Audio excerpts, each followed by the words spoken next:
আসসালামু আলাইকুম ফুলবাড়ি উপজেলাবাসী। একটু পানিয়া স্কুটি এসেছি, পশ্চিম পানিয়া স্কুটি। এখানে আমাদের পশ্চিম পানিয়া স্কুটির জব্বার মুন্সি নামে এক মুন্সির ছেলে ইয়াসিন, সে মারা গিয়েছে ঢাকায় মারা যাওয়া। তার লাশ আজকে নিয়ে এসেছে ফুলবাড়িতে। এখানে একটা আশ্চর্য ঘটনা, এই লাশ দাফনের যে কবরটি খোঁড়া হয়েছে, সেই কবরে যতই কবর খুঁড়তেছে অতই আরবি লেখা ভেসে আসতেছে। আমরা দেখে আমরা সবাই আশ্চর্যজনক, এই কবর এখানে খুঁড়তেছে। এখানে ওয়ালে একদিকে সুরিয়া ওয়াসিন, একদিকে মোহাম্মদ লেখাটি ভাসছে। যতই এখানে ওনারা যতই মিশিয়ে দিচ্ছে অতই। এখন কি ওইটা মিশিয়ে দিলে কি লেখাটা আবার কারেন্ট তো দেখি আবার লেখাটা আসে নাকি দেখি। আমরা একটু দেখার চেষ্টা করতেছি যে উনি যতই আপনারা দেখতে পাচ্ছেন যে উনি দেখি দিয়ে কাটতেছেন, কিন্তু লেখাটা যতই কাটতেছে অতই লেখাটা ভেসে আসতেছে। একটা আশ্চর্য ঘটনা।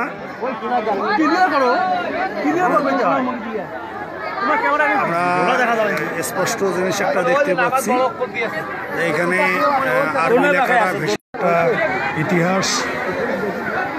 এইমাত্র লাশ নিয়ে আসলেন, ছেলেটির লাশ এক নজর দেখার জন্য হাজার হাজার জনতা এখানে উপস্থিত হয়েছেন।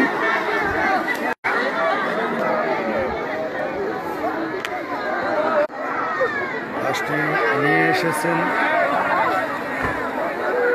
এর থেকে কুড়িগ্রাম জেলার ফুলবাড়ি উপজেলার পশ্চিম পানিমাসকুটি গ্রামে ঘটনাটি ঘটেছে। শত শত মানুষ আজকে উপস্থিত হয়েছে এখানে। দেখানো যায় যে আমরা দেখতে পাচ্ছি কবরের স্থানটি, কবরের স্থানে লোকে লোকারণ্য হচ্ছে। যতই সময় বাড়ছে, খবরটি প্রচার হচ্ছে, অতই লোকজন সমাগম হচ্ছে। আমি বাস্তবে একটু দেখলাম, যারা কবর খুঁজতেছে ব্যক্তি দিয়ে ওরা মাটিটা যতই সরাচ্ছেন অতই আরবি লেখাটি আসছেন, যেটার মধ্যে লেখা আছে যতই এক নজর দেখার জন্য লোকে লোকারণ্য।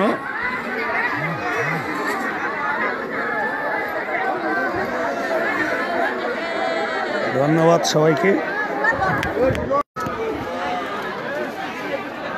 একটা আশ্চর্যজনক ঘটনা ঘটে গেল আমার স্যার। তোমরা কে বলে মারাত্মক ঘটনা ওটি দেখেন মিশে দেখা যায়। কেন দেখা যাবে না? ওটা দেখলাম তো।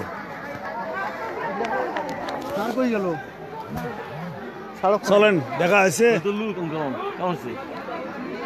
আর লেখা তো যে আমি বললাম যে লাইফে যখন গেলাম যে আপনারা কাটেন, তো যতই কাটে অতই তো লেখাটা তো মিশতেছে।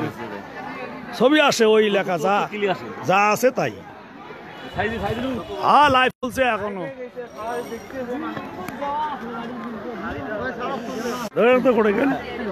ধন্যবাদ সকলকে।